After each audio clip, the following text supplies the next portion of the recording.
Hey everyone, and welcome to the next lesson in the series on AWS fundamentals. So today I'll be teaching you about something called ASG, which stands for auto-scaling groups.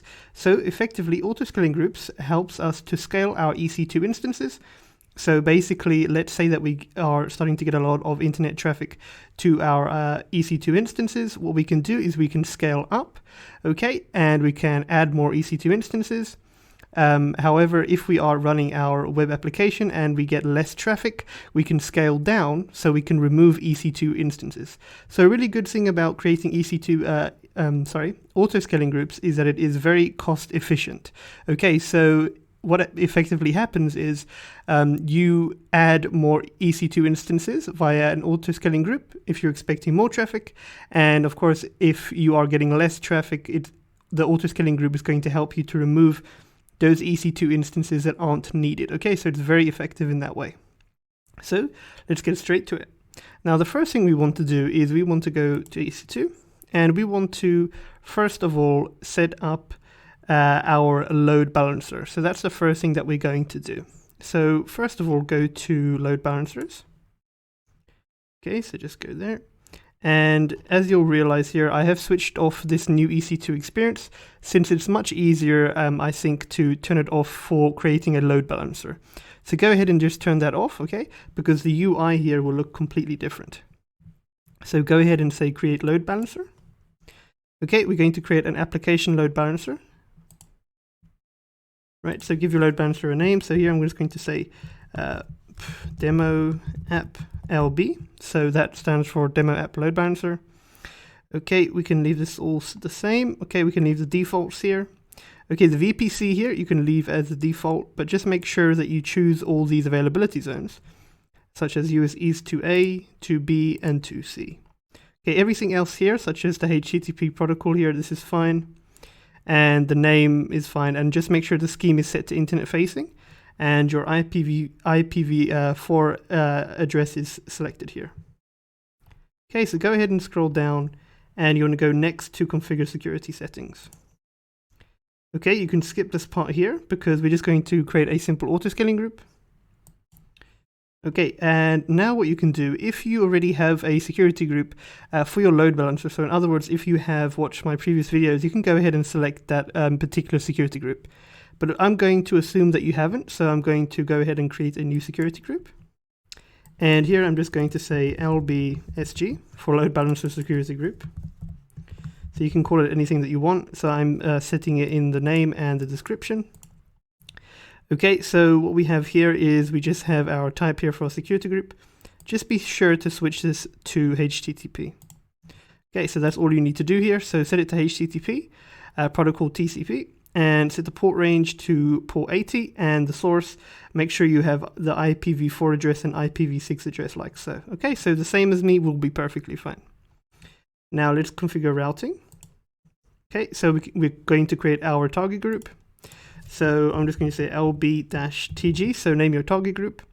Make sure it's set to instance, and we can leave everything here as default. So protocol HTTP, port 80, that's perfect. And we can scroll down here. So now we can register our target. Okay, so we haven't got any EC2 instances just yet. We will create EC2 instances with our auto-scaling group. So just bear that in mind. So we can now go to review. Okay, and we can say create. So let's create our load balancer. So we need our load balancer first before we can actually create our auto-scaling group, because the auto-scaling group is going to work hand in hand with our load balancer. Okay, so that is the reason why we're creating our load balancer first for this purpose.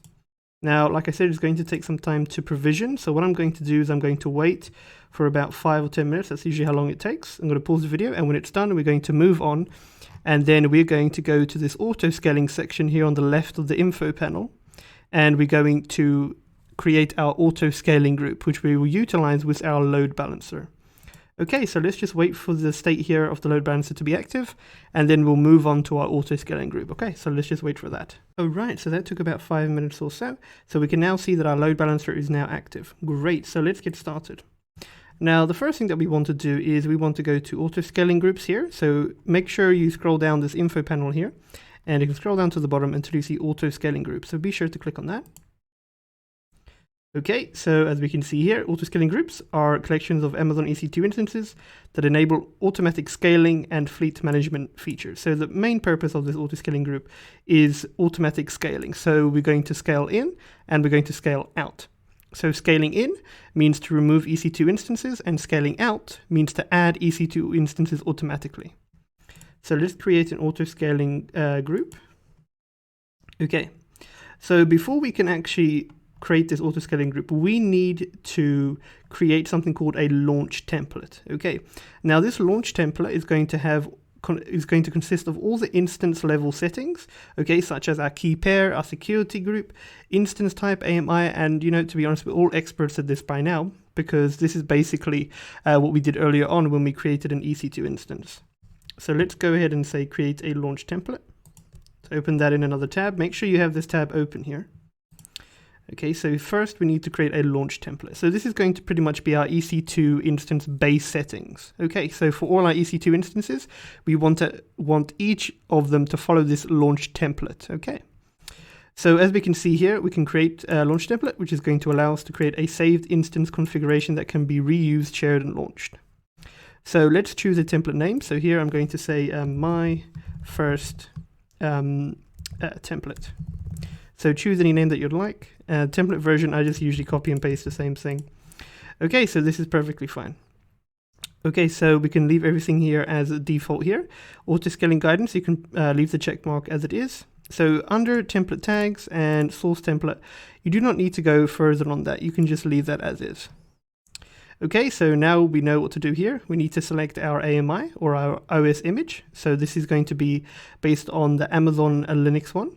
But we can actually go ahead and actually browse for more AMIs, but this will be, a little bit tedious and a little bit confusing. So let's stick to what we know. So we're going to go with our Amazon Linux one here. Okay, be sure to select the free tier one and make sure you have the 64-bit architecture set. Okay, instance type here. So we are going to actually go ahead and let's open this up. And we're going to choose an instance type. Okay, so we're going to choose this one here, the T2 Micro, which is on the free tier eligible. So be sure to click on this one here. Okay, so all of the EC2 instances that get that are scaled by our auto-scaling group will be based on this instance type. Okay, now key pair. Okay, we can go ahead and choose a key pair. So choose any one, it doesn't really matter. Okay, so now we need to either select an existing security group or create one. Right, so in terms of security groups, we're going to select an existing security group, which we created earlier on. Okay, so if you're unsure of how to create a security group, I have got videos on how to do this, specifically under the video of how to create an EC2 instance. I discussed there how to create a security group. Okay, so select your security group, and in most of our cases, I believe it will be called Launch Wizard 1. And remember, in the security group, we defined inbound rules to allow us to access port 80 under the HTTP protocol. And also, we also, in our security group, as an inbound rule, allowed SSH access. Okay, so make sure you select your security group. Next, you want to scroll down, and you can leave everything as is. Now, you want to open this advanced details section, and scroll to the bottom until you see user data. Now in this case, the user data is going to be a little bit different, but I'll be sure to add it in the comments and just pin it there for you to just get it from there. Okay, so here it is. Okay, so I'm just going to copy that, paste it in here. Now notice there is a difference here. I do have a bit of code here stating host name. So basically when we are accessing our load balancer, okay, because the load balancer is going to work with our auto-scaling group, okay, you'll be able to see the different servers. Okay, not server 1 and server 2, but instead you'll see that there's a clear difference by the IP addresses. Okay, that's perfectly fine. So make sure that you add this. I will, like I said, put it in the comment section and I will pin it to the top. Okay. Okay, so everything's fine. Make sure that you've got the same setting as me. So you have the Amazon Linux 2 kernel. Your instance type is the T2 Micro. You have Launch Wizard 1 here as your firewall, and you have the same storage. Okay. Right, so let's create the launch template. Okay, so there it is. We can now scroll down and say view launch templates. Right, so there is our launch template, as you can see here. Okay, perfect. Now we can go back to our previous tab where we were busy creating an auto-scaling group, or trying, should I say. So let's close this info panel and let's look at this and maximize it. Okay, so first of all, we need to set our auto-scaling group name. So this is our auto-scaling group that we're going to create now. So here I'm just going to say my ASG, which stands for my auto-scaling group. Now we can go ahead and choose a launch type. So what you can do is refresh here, and you should see your template. So in this case, it's called my first template. Great. Okay, so we can leave that as default there. It's fine. Just double check here everything is set. So the instance type T2 micro, it's set on my first template, which we defined here. Just double check that. Okay, now we can go ahead and click next. Okay, the VPC we can leave as default. Now the availability zone and subnets, we need to manually choose these. So I would suggest choosing it in alphabetical order. So wherever you see A, B, and C, you go in that order. So in my case, 2A, 2B, and 2C. So make sure you click it like that and you see it in the following order. Okay, so there are our availability zones defined and subnets. Okay, so this is our instance type requirements. So that's all set. Our instance types T2 micro, my first template, perfect. Now we can go ahead and say next. Okay, advanced options. So this is where we needed to ensure that we have a load balancer. So we can actually go ahead and attach our auto-scaling group to our load balancer now. And we're going to choose from our load balancer target group here. And you'll see here that we have our load balancer target group, which we defined earlier on. So be sure to click on that. Okay, this is perfect. Okay, under health checks. Okay, this is optional. We can just leave this for now. Okay, but what you can do is, as you can see here, EC2 auto-scaling automatically replace instances that fail health checks. So if we enable load balancing, we can enable Elastic Load Balancer health checks with EC2 health checks. Okay, but what you can do, actually, let's go ahead and do it. So enable health checks. So what will happen now is our Elastic Load Balancer will check the health of our EC2 instances if there are any issues. Okay, and then basically our auto-scaling group, if it detects that an instance has a problem or there's something wrong with it, it will terminate it and replace it with a new EC2 instance. Okay, now we can go and say next. Okay, now this is very important. So we need to configure the group size and scaling policies here. So we're going to do this manually. So we have a desired capacity, minimum capacity, and a maximum capacity. So the minimum capacity is the minimum number of instances that we can have in our auto-scaling group. The maximum capacity is the maximum number of EC2 instances that we can have in our auto-scaling group. And the desired capacity is the number that we always want in our auto-scaling group all the time. Okay, so desired is technically what we want, okay, but we can stretch it to minimum and maximum, but the desired one is how many EC2 instances we will always have running every time, no matter what. So I always want to have 2 EC2 instances always running. The minimum we can keep at 1, and the maximum we can keep, let's say 3. Okay, now let's scroll down. And what you can do is you can actually set a scaling policy. So you can set a target tracking scaling policy, and this one can be based on CPU utilization, the average network going in, the average network going out, and so on. So basically, it's very typical to set the average CPU utilization. So if, for example, on your EC2 instance, maybe one of them you're getting 50%, you've utilized 50% CPU utilization, you may see, okay, that server is getting a bit overworked. Let's assign a scaling policy to our auto-scaling group to say, okay, if this EC2 instance or one of them reaches 50% CPU utilization, I want you to terminate it and run a new EC2 instance server. Okay, so that's something we can do, but that's a bit advanced, so we're just going to say none for now. Okay, so this is fine, and we can just say next. So notifications, what we can do is we can just say next. Okay, so you can technically add notifications. So you can get, for example, emails if, for example, your auto-scaling group launches new EC2 instances or terminates any of them. So we can just say next for now. Okay, the tags, we don't need this, so we can just say next. Okay, so just review everything. So just check your auto-scaling group name. Make sure it's the same template that we defined earlier on. Okay, just check your subnets are all set. that you have your load balancer attached. And everything else, just make sure you've got the right group size. And that's it. So we can now create our auto-scaling group. So let's create it. And there we go. So what's happening now, as we can see, we are updating the capacity, and our auto-scaling group is automatically going to actually go ahead and create EC2 instances for us. Now, as you can see here, we set 2 EC2 instances. Our desired capacity is 2, the minimum is 1, and the maximum is 3. So in other words, we're going to have 2 EC2 instances automatically set and ready to go. So if we click here on activity, okay, what we can do, we can move up here. We can also see a bit of history here about our activity, what's been going on, if there's any errors, the success messages, and so on. So this is very helpful if we click on activity here. So let me zoom out a bit. Okay, and we can also see a little bit about details. So our design capacity, minimum, maximum, and so on.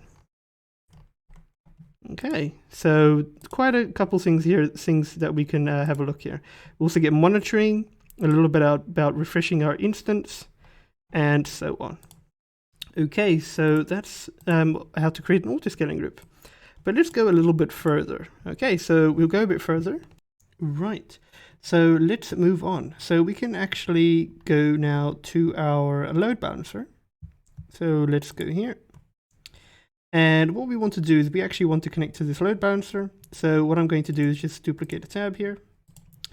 And what we can do is scroll down here, and you'll see the DNS name under this basic configuration section here. So make sure that you clicked on your load balancer. Then you can scroll down, copy this DNS name here. And we're just going to use this for a place to go to our load balancer. And there we go. So we are now at our load balancer. Okay, and this is combined with our auto-scaling group. So if we refresh here, we'll be able to see 2 EC2 instances, which we set as our desired capacity, running from our load balancer. As you can see, if we refresh, we see 2 different IP addresses here, so 2 different private IPv4 addresses that you can see here. Now let's see where this is coming from. So let's go to our management console here, head over to your EC2 dashboard. Okay, then you want to go to instances running, so we can refresh here. We have 2 running, so let's open this up. And there they are. So let's actually set this to the new EC2 experience. Okay, let's set this here. And there we have it. We have our 2 EC2 instances up and running. Okay, now if we were to just click on this first one here with the checkbox, we can see the IPv4 address. So roughly 312761. And there it is. So 312761. And let's look at our other EC2 instance. So 3141. 3141, perfect. So what's happening now is our load balancer is distributing traffic to these EC2 instances, which we configured in our auto-scaling group. So if we go back to our auto-scaling group here, okay, under auto-scaling groups, we can see that the desired capacity is 2, the min 1, and the max 3. Now the reason that we set 2 here is because we want 2 running. And as we can see here on our EC2 dashboard, we are currently running 2 EC2 instances. Okay, so this is great. Now let's go a little bit further with our auto-scaling group. So let's click on our instances, and let's say we were to terminate one of our instances. So let's say we terminate this first one here, but let's actually set the names here. So we have server 1. Okay, let's click on the second box and call this server 2. Okay, and let's delete server 1. So click on the checkbox here, go to instance state, and terminate this instance. Just say terminate, and there it's going. Okay, now what's going to happen is our auto-scaling group, since we set it, if we go to auto-scaling groups here, to the design capacity of 2, our auto-scaling group is going to know that EC2 instance was terminated. And according to our requirements, we need to always have 2 EC2 instances running. Okay, so it's going to automatically generate a new EC2 instance for us. So we can already see, if we refresh here, that we have another EC2 instance up and running. So what we're going to do is we're going to wait a few minutes for this to pass the status checks, and then we're going to check it out. So let's just wait for that. All right, so let's refresh. And we can see both the status checks have passed, which is perfect. Now we want to name the server here to server 3. Okay, save it. There we go. Now let's check this new IPv4 address for server 3. So it is 172.31.17.95. And server 2, of course, it will be the same. So it was going to be 172.31.41181. So if we go to our load balancer, and we can currently see server 2 here, but let's actually see if server 3 is coming through. So server 3 is ending in 95. Let's refresh here. And there we go. So you can now see that we are connected to our new EC2 instance here. And this EC2 instance was created automatically with an auto-scaling group, which we set down below here with our auto-scaling group. And we are now on our optimal capacity and our design capacity of 2 EC2 instances all the time. Okay, so that is on auto-scaling groups. So it was a bit basic and foundational, but now you have a great idea of what auto-scaling groups are, how they work, and how you can integrate them with a load balancer and how they generally work. Okay, so that's it on auto-scaling groups. So I hope it made sense and that you enjoyed it. Thank you guys.